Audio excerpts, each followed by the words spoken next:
Hello, and welcome to this classical guitar video. I'm Frederick Hand. Today we're going to be looking at some of the various fundamental techniques in classical guitar playing with the goal of revealing your own natural technique, your own natural dexterity and facility. And since the ultimate goal is not to play the guitar but to play music, it's very important that whatever we learn, it be known on a physical level. The muscles have a memory of their own, and the way in which they learn is by constant repetition. So it's extremely important that we repeat these various motions and that we do it with our full attention. The most important thing is to be comfortable and to be relaxed. So let's begin with sitting. And to start off with, you might just put the guitar down and just sit straight on the edge of the chair, allowing your back to be straight, and just close your eyes and really relax. Experience what it feels like to be relaxed. So often when we play the guitar, as soon as we pick it up, we're already tense. So learn what this feels like. Now you can pick up the guitar. We're going to bring our left leg up. Here it's on a footstool. There are other devices that we can use to elevate the guitar. One is this cushion, and this allows the feet to remain on the floor, which is actually better for you. If you're going to be playing long hours, it puts less stress on the lower back. In addition to the cushion, there are other devices on the market, some attached to the guitar. And if you're at all dealing with the issue of position right now, I would urge you to investigate these other devices because it's very helpful to be extremely comfortable, and over a period of hours of practicing, the wear and tear on the body gets very great. So look into these alternative ways of holding. I'm comfortable with the footstool, so I'm going to continue to use that. Now the reason that we elevate the left leg is because without it, we'd be reaching down for the guitar, hunched over. The guitar would be tilted downward, so the sound would be going down.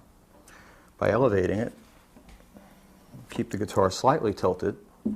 It can be, there's a variety of ways to do it, and you have to, that goes along with just being comfortable, but basically we want the sound to go out this way.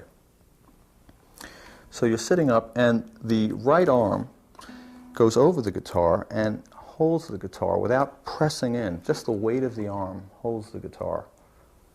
Your left hand is free to move and play, and so is your right hand. The arm actually can move this way, and we'll get into that a little bit later on. So hopefully we're still comfortable. You can check to see that your shoulders are still level.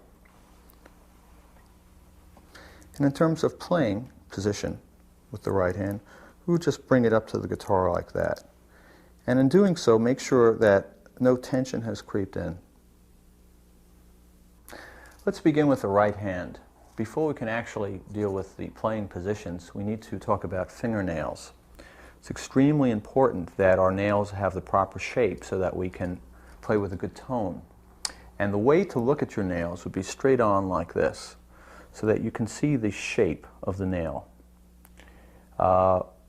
There are many ways to do this, but one that works for a lot of people is to just simply follow the contour of the fingers. The thumb is a separate matter, and we'll talk about that later. But for the I, M, and A fingers, you want this roundness. It's good to use a high-quality nail file, and you can get this at any drugstore. And when you file the nail, you want to file slightly at an angle, so you're kind of beveling the edge of the nail, like that. Now when you file the nail, that's going to rip up the nail just a little bit, even with a good nail file. And you want to use something to polish the nail afterwards. I like to use a number 500 sandpaper. If you go to the drugstore, you'll see that in the nail care section there are many products. The important thing is to not leave any rough edges, so that when the nail makes contact with the string, it's totally smooth, like you were polishing a diamond. We're ready to start with the right hand position. So with your arm just dangling, come up to the guitar and place your I finger on the third string, M on the second string, and A finger on the third string. And the fingers are going to be staying together. You don't have to grip, but we don't want to see this kind of position. The idea again is that when your hand naturally hangs down, the fingers are fairly close together, and it takes muscles to hold them out like this. So we want to be relaxed, just bring them up to this position, and we're going to have a roundness in the finger as opposed to straight. We don't want to be too far over like this. Slight arch.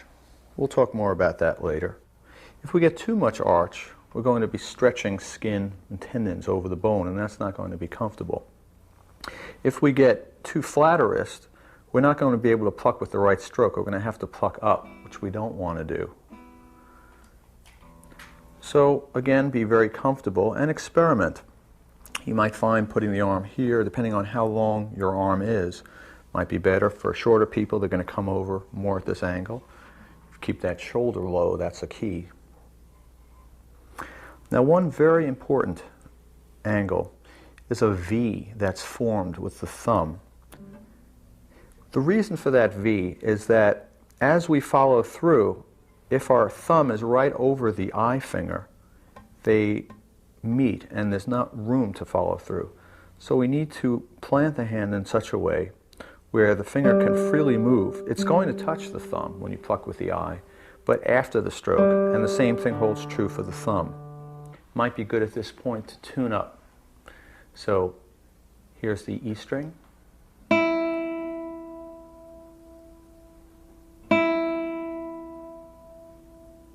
The B string.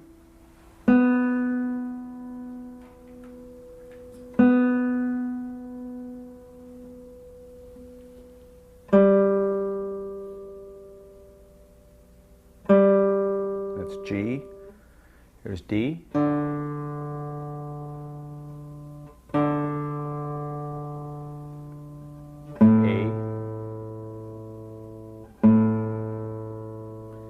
And the low E.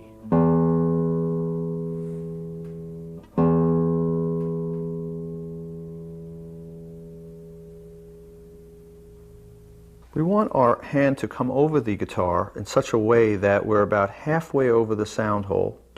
Our I finger would be over the hole, maybe our M finger right around here at the edge of the hole, and the A finger off the hole.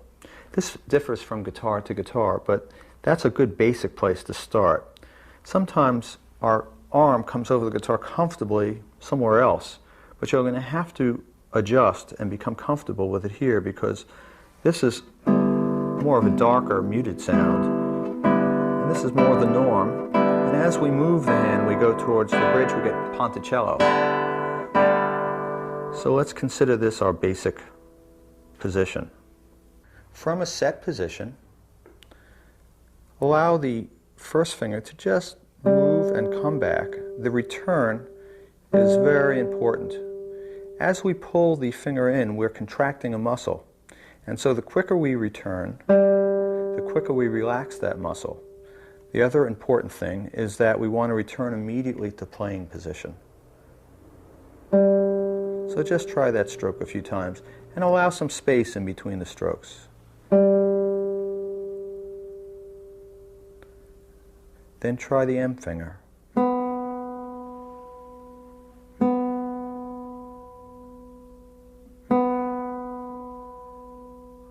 And the A finger.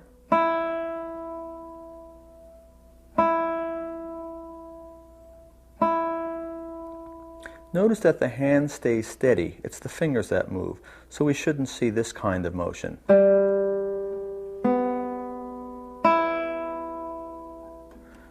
It's a hinge effect.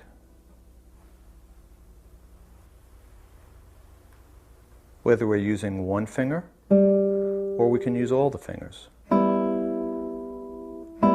A good way to do this is to start off the guitar. Notice the short follow-through, and then go closer in on the strings and eventually to the strings. After you've practiced a few times with these strokes with a set position, that is with the fingers resting on the strings, Try it from above.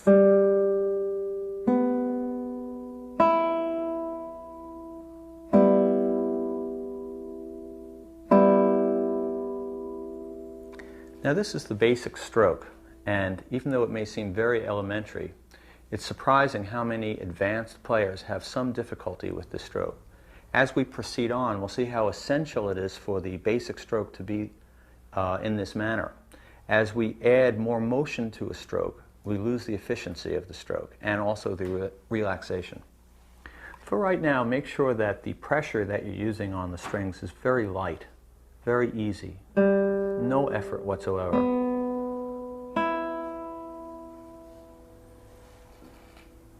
It should never be a struggle. Now the pinky sometimes has a tendency to kind of spasm out like that. And if you have that problem, just tuck it in and make it move with the A finger. At first that might feel awkward, but eventually it'll just do it on its own.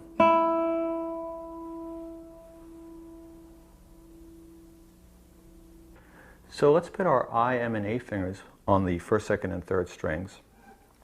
And notice that the follow-through that I'm using is extremely small. There are some teachers that teach a large follow-through, contracting all the way back. And they talk about this in terms of promoting independence of motion. The problem with this exaggeration is that if we keep repeating it, the muscles learn to do that. And what we need is to keep repeating over and over what we're actually going to do. So I would discourage you from a large motion, which both keeps the hand contracted and also takes a long time to get back to playing position. You can get just as much volume from a short stroke. And volume is not something we should be concerned with right now. So let's put our I, M, and A back and talk about the thumb. You can think of the thumb as being the bass player. And for the free stroke, what we want to have is a semicircle. In case I didn't mention it, what we've been doing is the free stroke.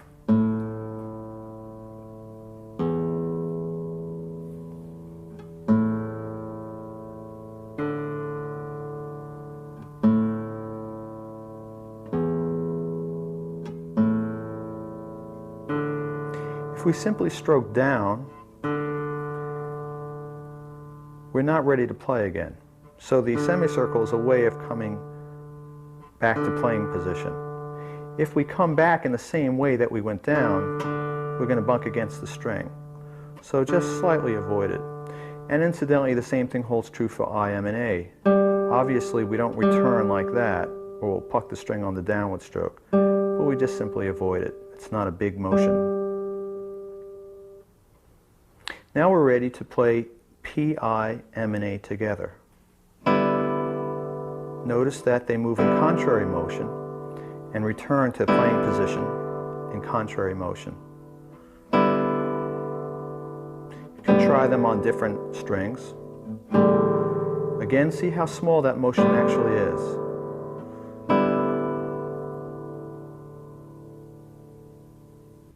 Now a word about the position of the thumb. Some people play with the thumb above the string itself. In fact, more than most do it that way. And some are more comfortable with the thumb coming from down below, as Segovia did. Neither one is wrong or right. It's whatever is comfortable to you.